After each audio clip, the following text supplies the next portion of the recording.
when you're trying to eat healthy and then you run across a massive cake.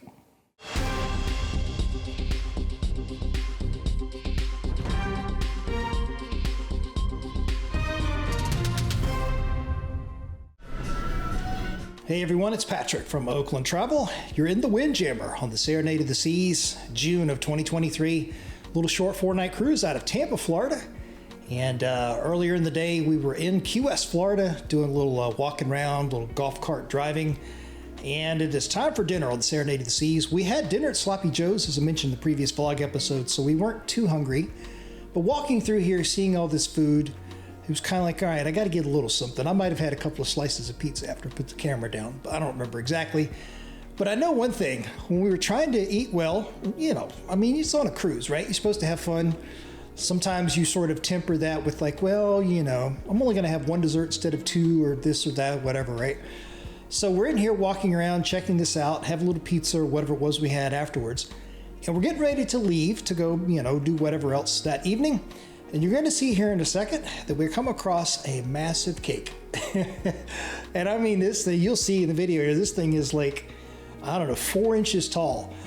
And you've got your Royal Caribbean crew member right there ready to serve you a slice of this massive cake.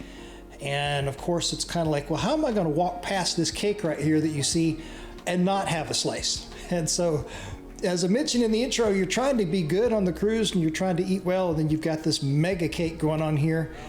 And Royal Caribbean does this from time to time. We've seen this on previous cruises on other ships where there'll be a night in the Windjammer where they'll just make one of these mega cakes, and it's just for, a certain reason. This one might have been actually for Father's Day, come to think of it, because you'll see the writing there on the cake. We might have been cruising right around Father's Day, and so that was a good excuse to make a mega cake. But here you see some of the seating area in the Windjammer. This was, the Serenade of the Seas is a smaller ship. But I kind of liked it in a lot of ways because it was a very comfortable ship. And, as I'm putting this vlog episode together, I'm thinking of all those fellow passengers that are on the ship right now when I'm putting this together on the World Cruise.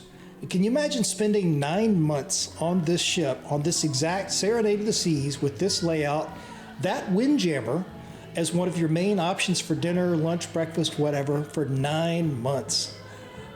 I don't know. I don't know that I could do it. So more power to them. Here we are looking down onto in the main Centrum area all the way down to deck 4 where the band is playing. And the house band that we had during our cruise was very, very good. They played a lot of different types of music, of course, as a typical house band or Royal Caribbean will do. And they were very, very good, very entertaining. The only thing about that area down there at the bottom of the Centrum on the Serenade of the Seas, this is a little bit of a cautionary tale. There's not a lot of seating down there. As you can see from the video, that's pretty much it. You've got some seats and some chairs off to one side where those tables are. Across from them, you've got a little bit of seating kind of to the left of where the band is, or to the right, depending on how you're looking at it. But there's not a lot of seating there. And so it's kind of standing room only at the bottom of the Centrum, deck 4, Serenade of the Seas. But it's still a very comfortable ship. And they do some very interesting things here in the Centrum. We're going to see later on in this vlog series where they do an egg drop.